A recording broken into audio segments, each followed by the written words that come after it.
Bismillahirrahmanirrahim.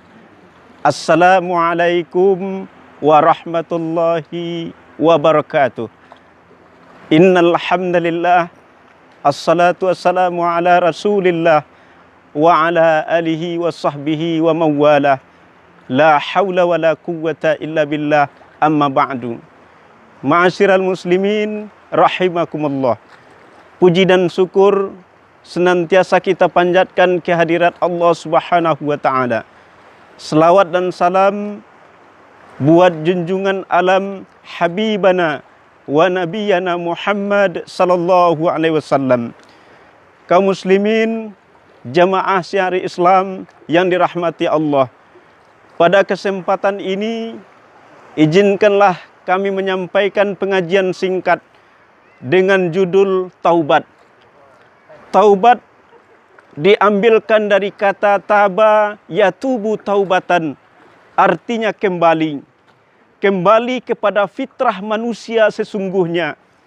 Bahwasanya kita manusia diciptakan Allah adalah ada naluri keimanan di dalam diri kita. Firman Allah dalam bentuk pertanyaan yang disampaikan, Alastu birabbikum? Qalu bala syahidna. Adakah aku ini Tuhanmu, kata Allah. Manusia menjawab, benar ya Allah, kami bersaksi bahwasanya Engkau adalah Tuhan kami. Ketika dilahirkan ke dunia, bergaul dengan masyarakat, berinteraksi dengan lingkungan, di sanalah sering melakukan kesalahan yang dinamakan dengan perbuatan dosa. Dan manusia, Bapak kaum muslimin, tidak ada yang tidak bersalah, tidak ada yang tidak melakukan perbuatan dosa. Tetapi kata Rasul, kullu bani Adam khata'un wa khaira khata'ina tawabin. Setiap anak manusia pasti melakukan kesalahan, cenderung melakukan perbuatan dosa. Dan sebaik-baik orang yang bersalah itu adalah mereka yang bertaubat kepada Allah Subhanahu wa taala. Ma'asyiral muslimin, jamaah syari Islam yang dirahmati Allah Subhanahu wa taala. Orang yang bertaubat itu ada yang harus mereka lakukan. Yang pertama, menyesali perbuatan dosa yang pernah dia lakukan. Penyesalan yang lahir dari dalam lubuk hati yang paling dalam. Dan tentunya bukan hanya sekedar ucapan lisan saja. Bukan hanya sekedar pemanis bibir saja. Tetapi adalah memang untuk karena Allah Subhanahu wa taala, untuk berubah kepada yang lebih baik. Karena kalau seandainya manusia, bisa saja kita tipu, bisa saja kita kecoh. Seperti Bapak polisi, ketika kita bersalah ditangkap. Dan ketika itu kita mengakui kesalahan kita. Kita katakan tidak akan mengulangi perbuatan yang sama. Tetapi di lain waktu dan kesempatan mungkin saja itu kita lakukan. Maka tentunya taubat yang sesungguhnya adalah taubat yang memang dengan hati yang ikhlas untuk berubah menjauhi perbuatan dosa yang pernah kita lakukan. Ketika Umar ibnul Khattab menjadi seorang khalifah, ketika berkumpul dengan para sahabatnya, tiba-tiba Bapak kaum muslimin, Umar terjatuh, kemudian tidak sadarkan diri. Setelah sadar disampaikan oleh sahabatnya, wahai Amirul Mukminin, kenapa engkau tadi langsung terjatuh, tersungkur, tidak sadarkan diri? Kemudian dijawab oleh Umar bin Khattab, ketahuilah wahai sahabatku, tadi saya teringat akan kesalahan yang pernah saya lakukan. Kalau seandainya itu yang terjadi, rasa-rasanya Allah tidak pernah memaafkan, mengampuni dosa yang pernah saya lakukan.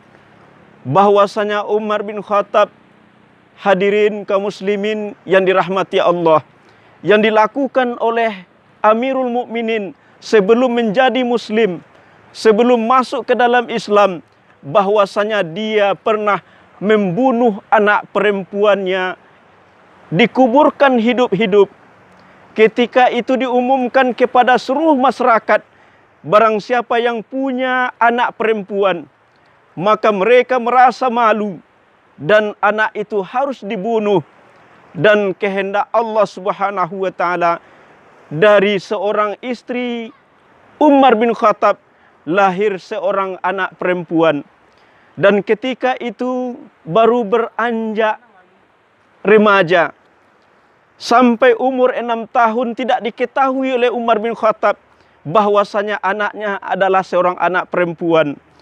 Kemudian dibawa, setelah mengetahui bahwasanya anaknya adalah seorang perempuan, dibawa ke padang pasir, kemudian digali lubang, kemudian dimasukkan anaknya ke dalam lubang tadi.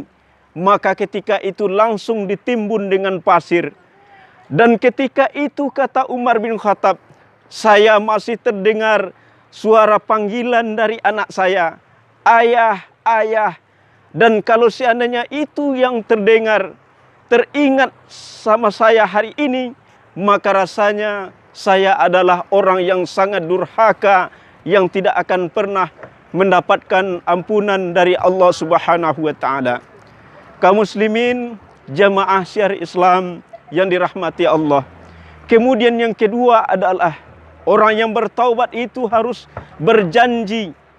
Berjanji bukan hanya kepada manusia, tetapi berjanji dengan dirinya sendiri dan Allah Subhanahu wa taala, bahwasanya dia tidak akan mengulangi perbuatan dosa yang pernah dia lakukan.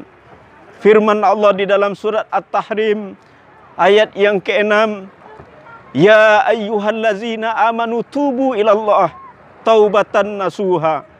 Wahai orang-orang yang beriman, bertaubatlah kamu kepada Allah dengan taubat yang sebenar-benarnya taubat, yang dinamakan dengan taubat nasuha.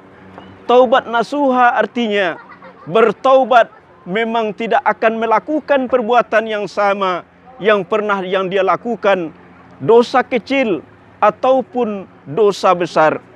Kemudian yang ketiga yang harus kita perhatikan Bapak kaum muslimin adalah ketika kesalahan yang kita lakukan berhubungan dengan manusia, menyangkut dengan sesama muslim, menyangkut dengan orang lain, maka kewajiban kita adalah mengembalikan apa yang pernah kita ambil, meminta maaf kepada saudara kita.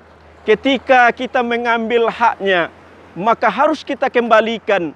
Barang yang kita ambil harus kita kembalikan. Itulah hukumnya sebagai orang yang bertaubat, maka harus mengembalikan hak saudara kita. Karena Bapak kaum muslimin, ketika kesalahan yang kita lakukan menyangkut dengan manusia, maka Allah tidak bisa memaafkan, mengampuni kesalahan kita sebelum kita saling memaafkan, saling meridhoi apa yang pernah kita lakukan. Karena firman Allah dalam hadis qudsi, sebesar apapun kesalahan manusia itu, ketika menyangkut denganku, kata Allah, maka pasti akan ampuni.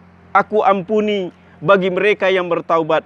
Tetapi ketika kesalahan itu menyangkut dengan sesama manusia, sekecil apapun, maka Allah tidak bisa mengampuni kesalahan yang kita lakukan. Maka tentunya Bapak kaum muslimin, sebagai upaya kita dalam upaya untuk bertaubat, memohon ampun kepada Allah, maka tentunya kita harus bersegera melakukan hal itu. Sesuai dengan firman Allah di dalam surat Ali Imran ayat 133, wasari'u ila maghfiratin mir rabbikum wa jannatin arduhas samawati wal ard u'iddat lil muttaqin. Dan bersegeralah kamu kepada ampunan Tuhanmu, surga yang luasnya seluas langit dan bumi ini, yang disediakan bagi orang-orang yang bertakwa. Maka tentunya bersegeralah bertaubat, bersegeralah memohon ampun kepada Allah Subhanahu wa taala sebagaimana yang dicontohkan oleh baginda Rasul. Setiap saat beliau minimal mengucapkan istighfar, astaghfirullahalazim, mohon ampun kepada Allah Subhanahu wa taala. Maka himbauan kami, bersegeralah bertaubat. Jangan tunggu-tunggu nanti karena keburu mati. Jangan tunggu kapan-kapan, maka bisa saja nanti kamu akan dibungkus dengan kain kafan. Mudah-mudahan ceramah singkat ini bermanfaat. Terima kasih atas segala perhatian. Mohon maaf atas segala kekurangan. Billahi fi sabilil haq fastabiqul khairat. Assalamualaikum warahmatullahi wabarakatuh.